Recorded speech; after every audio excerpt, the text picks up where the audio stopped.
Okay, we're going to go ahead and get started with part 3 as far as just continuing on the executive branch of government. If we recall from the conclusion of part 2, we started talking about how the executive branch of government was likened to a bureaucracy. Remember, a bureaucracy is an organization of government departments, agencies, and offices. Remember that most people who work in the bureaucracy are not chosen to work just for one president, but they're hired as a permanent employee. We've talked a little bit about the president's cabinet being part of this bureaucracy. Now remember, the cabinet is not in the Constitution. It was set as a precedent by George Washington. So what that means is the presidents following him have just always implemented a cabinet.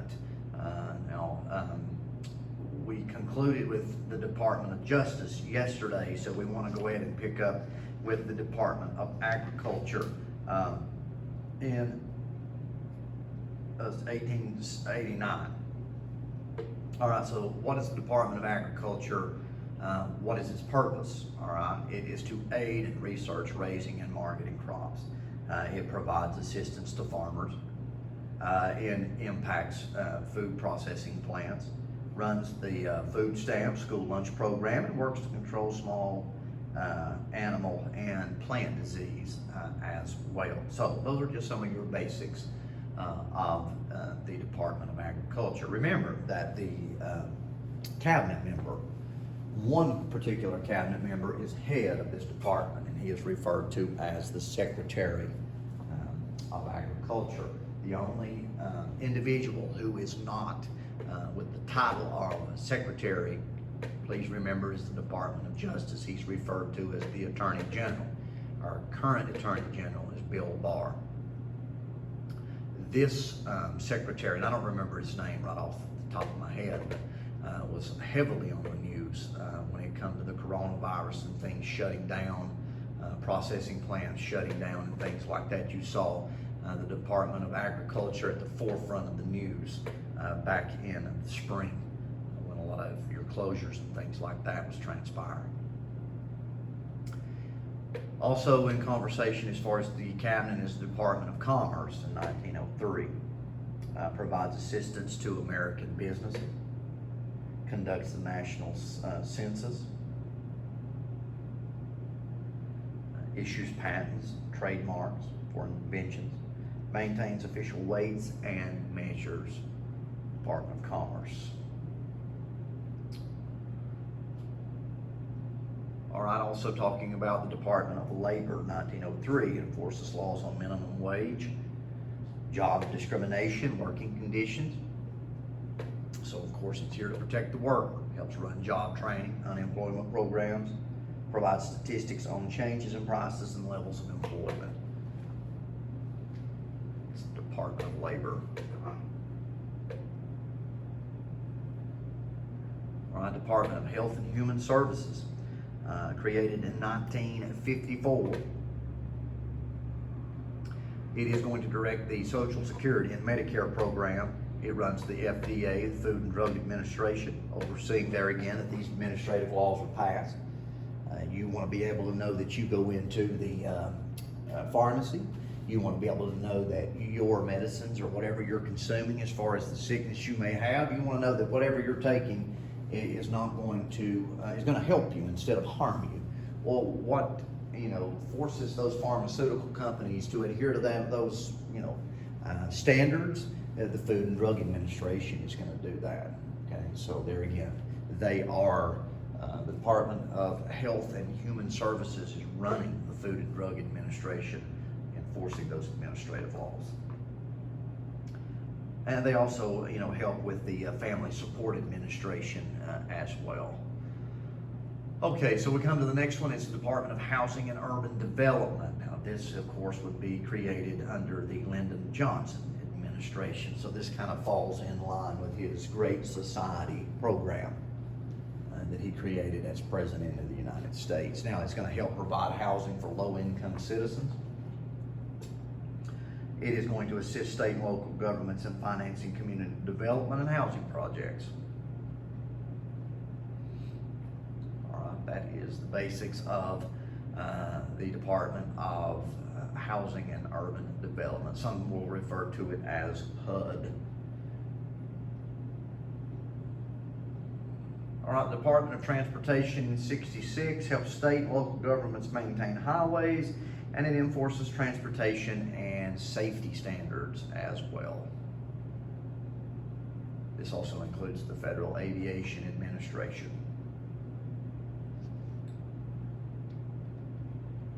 All right, the Department of Energy, created in 77, conducts conducts research on sources of energy, promotes conservation of energy.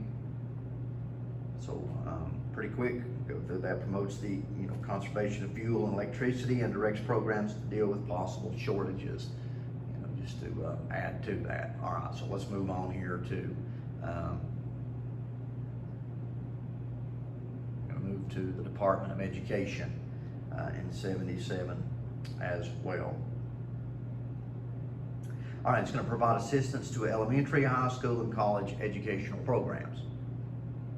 Conducts research and provides statistics on education, promotes equal access to educational opportunities as well. I don't know if that was on there or not. Let's see. Well, anyway.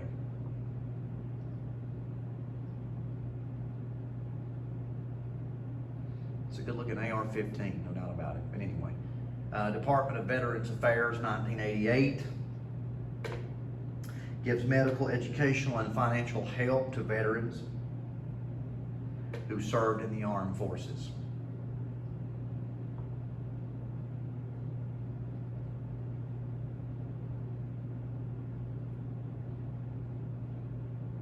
All right, the Department of Homeland Security in 2002 is the most recent cabinet that was established. This, of course, is in direct response to the terrorist attacks and 9/11, the task with keeping America safe with wide-spanning duties from cybersecurity to border security to protect against domestic terrorism. Remember, domestic terrorism is local terrorism, terrorism within the confines or the boundaries of the United States. All right, so we're going to talk a little bit about the presidential commissions. All right, presidential commissions are special groups created to investigate or research an issue or a problem. They exist as long as they receive funding. Examples: the Warren Commission investigated the assassination of President John F. Kennedy. The 9/11 Commission, the terrorist attacks. The Opioid and Drug Abuse Commission. So just remember that the presidential commissions are mainly centered in and around research and issue towards a problem, okay, that is currently affecting the United States. Okay, so we're going to talk about some of these independent agencies. Now, we say that they're independent because they should be free of political influence. All right, so there are really three categories of independent agencies. You have executive agencies, you have regulatory commissions, and you have government corporations. I don't know if these notes cover the government corporations or not, but I will give that information to you if need be, because it's very important that you know this. Independent agencies are created by Congress and are independent of the executive departments, so they really should be free of political influence. Nevertheless, at times they're not. Now, executive agencies, on the other hand, are in direct control of the president. So you have a category there. There are over 150 independent agencies in the executive branch. Heads of these agencies are appointed by the president, and there's your checks and balances approved by the Senate. One in particular is the Environmental Protection Agency. Direct control of the President of the United States. This executive agency is ran by the President. He can choose or remove their directors. Among the most important agencies, such as the National Aeronautics and Space Administration, NASA or EPA. All right, makes and enforces pollution regulations and conducts research on environmental problems. It can be referred to at times as an independent agency, but it also can be categorized as an executive agency. So I guess, it's all in the eye of the beholder.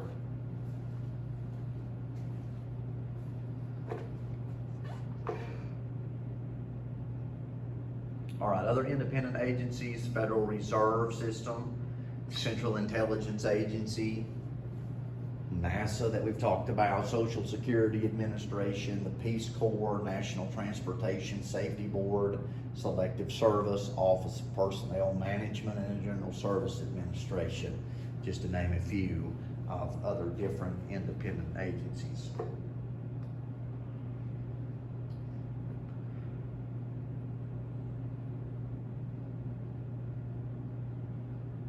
All right, so established in 1949, the General Service Administration manages and supports all federal agencies, manage government buildings, real estate, and websites. Provides products for federal agencies, including managing the fleet of vehicles for the agencies. So we're going to try to go quick through this here. All right, regulatory agencies. Regulatory commissions, very important that you're able to see that some of these independent agencies are executive agencies like we've just mentioned. Some of them, of course, are regulatory agencies. What does regulatory agencies do? They are regulating. They're setting and enforcing standards or rules. All right, regulatory agencies set standards and rules for businesses and economic activity to follow. Very important that you know that. Such, for example, the Interstate Commerce Commission. Another one, the Federal Trade Commission. What does the Federal Trade Commission do? It was created in 1914. All right, it maintains competition amongst businesses in order to sort of do away with monopolies. There was a lot of companies back in those days were becoming monopolized and gaining control of the entire market. That's not good for the consumer, because he's dealt with a high price and an inferior product. So in order to counter that, to protect the consumer, the Federal Trade Commission was created. And so it is a regulatory agency that enforces business and economic activity. The Securities and Trade Commission is another type of regulatory commission. The Federal Communications Commission, what can be aired on the radio, what can be aired on the television, does the edited movie that's filmed or shown on ABC, or CBS, does it meet the appropriate edited requirements for all viewing purposes? Or sometimes you might say when you watch a film, this film has been edited, viewer discretion is advised. Who makes them do that? The Federal Communications Commission on any type of communicative device, whether it be a laptop, whether it be a cell phone. You'll see the FCC symbol on that because, of course, it is a communication device. So therefore, they set the standards on that. So they make rules for radio and television stations. Nuclear Regulatory Commission is another one as well. All right, so let's talk about civil service just a little bit. And as you might imagine, the executive branch includes a wide variety of employees, from budget experts, rocket engineers at NASA. The president chooses fewer than 1% of the workers in the executive branch. So how do all others get their jobs? For many years, government jobs were likely to go to friends and supporters of the president. Loyalty to the president was more important than knowing how to do the job.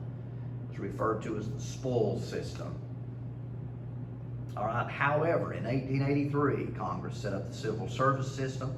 Under this system, most government workers called civil servants are hired on the basis of merit.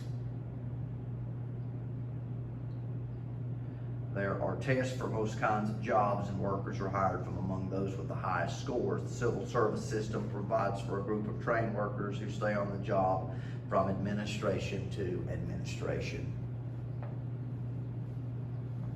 All right, so it's not necessarily that you see in the second bulleted point the president choosing them, all right, but it's based on how well they can perform. Now, that wasn't the case before civil service was established, as it said in 1883. Okay, we operated under a spoils system. All right, what is going to lead to the end of the spoils system? All right, the assassination of James Garfield that you see here. All right, but we use the civil service system from 1883 to current. All right, people take tests, people show that they're qualified to do the job. Okay, not necessarily just president appointing. So you had to be qualified. Qualifications is determined by the civil service exam. All right, the system was established by 1883 Pendleton Act to stop the spoils system, as we've already said. Here's a little history. Andrew Jackson established the spoils system as 7th President of the United States.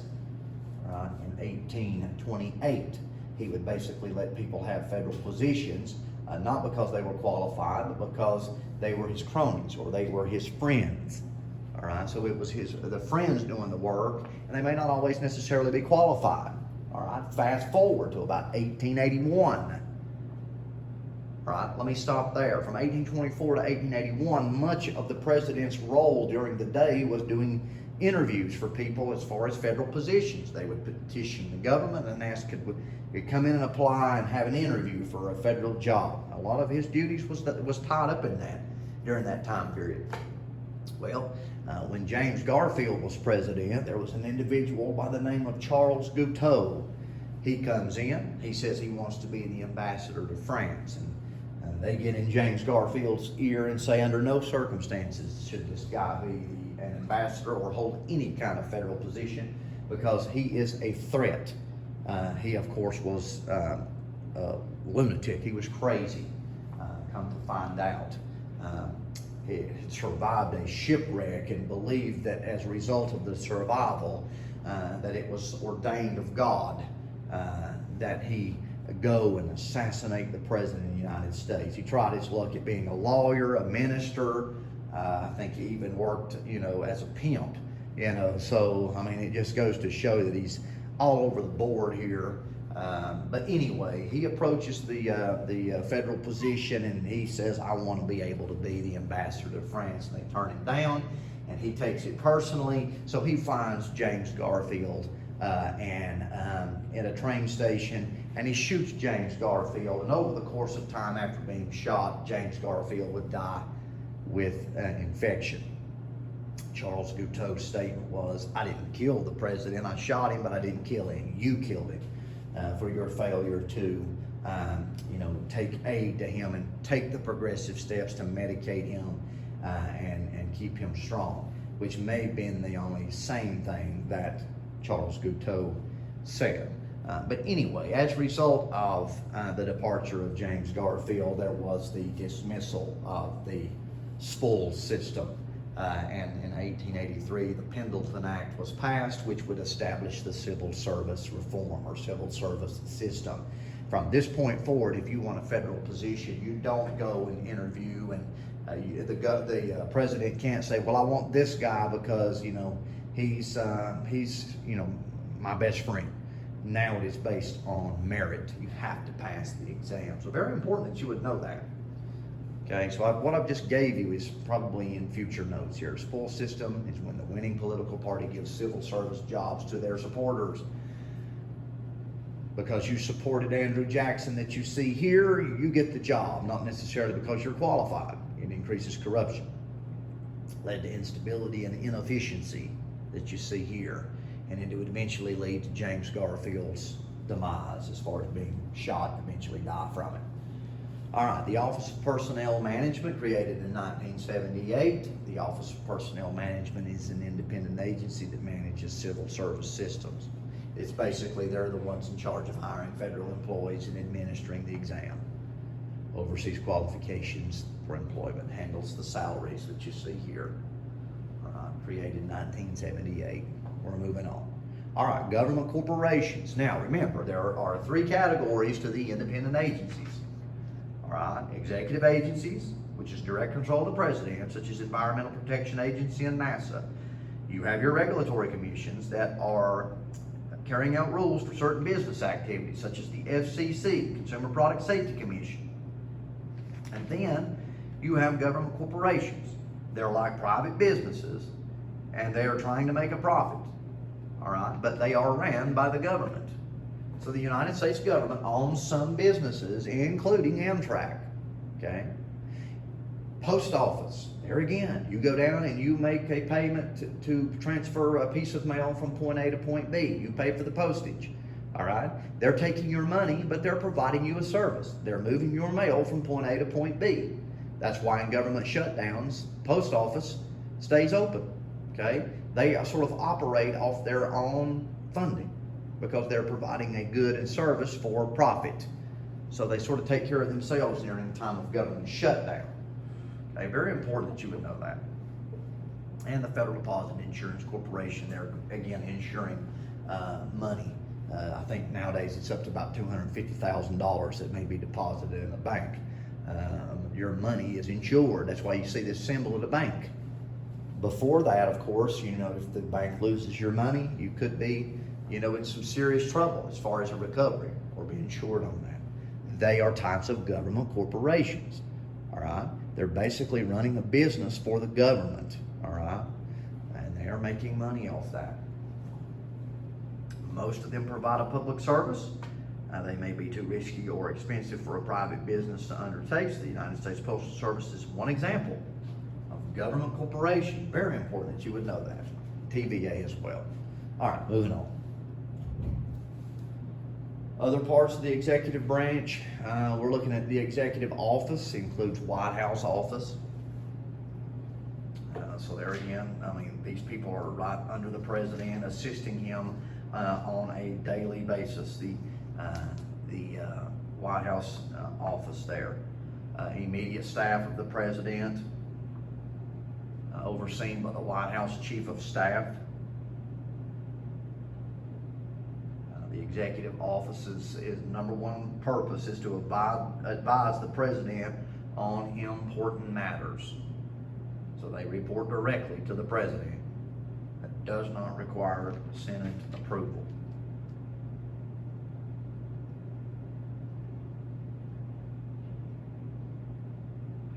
Council of Economic Advisors.